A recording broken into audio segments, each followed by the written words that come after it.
The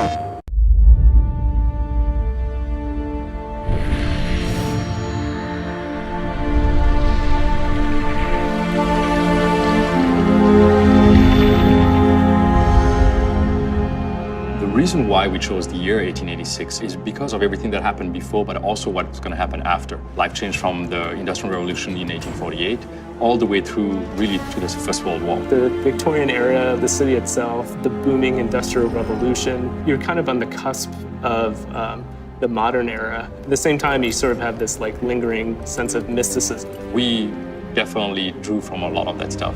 I remember being enamored with the whole idea of Camelot and the Knights of the Round Table. Something that was not religious, but really, about humanity. If you look at the Arthurian legend, I mean, there's some of them that go back to pre-Roman, Celtic, and we wanted to get that kind of Celtic lineage back into the oldest part of the order. It's so rich with the lore, with those interaction and people, these noble knights basically protecting humanity. And it was like, well, if we could meld a story like that, if we build those people, if we build something that is slightly outside the bounds of reality, can we make it real enough? We want that kind of double take where it feels like the 1886 that was, but then kind of out of the corner of your eye, it's like, well, there's certain things where we deliberately kind of deviate from history just to have that balance between getting that first read of believability and sort of the second read of, wow, that's kind of cool and different. We tried to echo a lot of things that were true of the time. We didn't want to recreate history, we wanted to twist it. We just poured over kind of the history of the era,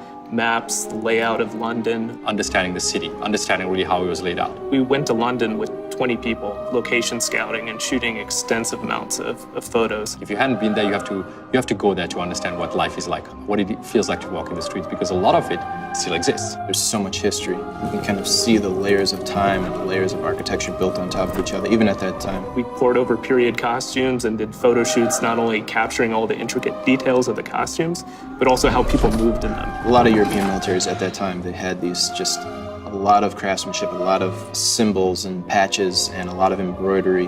The cording, the armored gorgets and bracers, like those are things we really spent a lot of time kind of poring over reference, but then kind of inject all of our lore to kind of craft these specifically for these characters and for this order. When we started actually, melding this fiction and nonfiction, there was the need to make sure that we had some control over it. We early on had a lot of elements that were kind of more fantastic. It was very tempting and very easy early on to go like, if we're gonna do alternate history, let's alter the world a lot. The risk of approaching a game like this and bringing that balance between fiction and nonfiction, once you've basically, broken that suspension of disbelief, there is no, buying it back from the player. It kind of undermined the reality and the believability of the situations and the characters, and then it was kind of like all bets are off. We didn't want everything to be kind of pushed into alternate history. So more often than not, modes of transportation is the same, like horse-drawn carriages. But then there's technologies like airships that they did exist in that era, but we kind of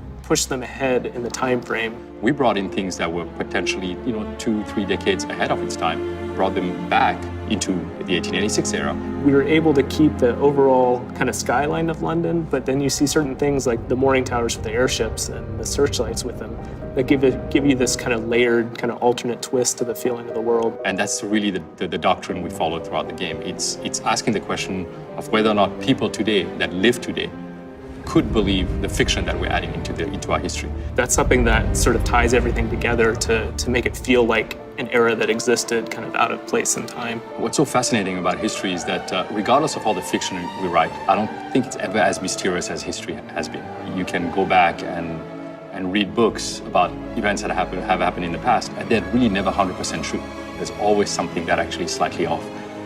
That gave us so much ammunition basically to build this IP and building a narrative and making this game feel like you're actually living through it. We wanted people to understand how it was to live in that world and to experience the differences in our history firsthand through the eyes of somebody who has seen that history as well.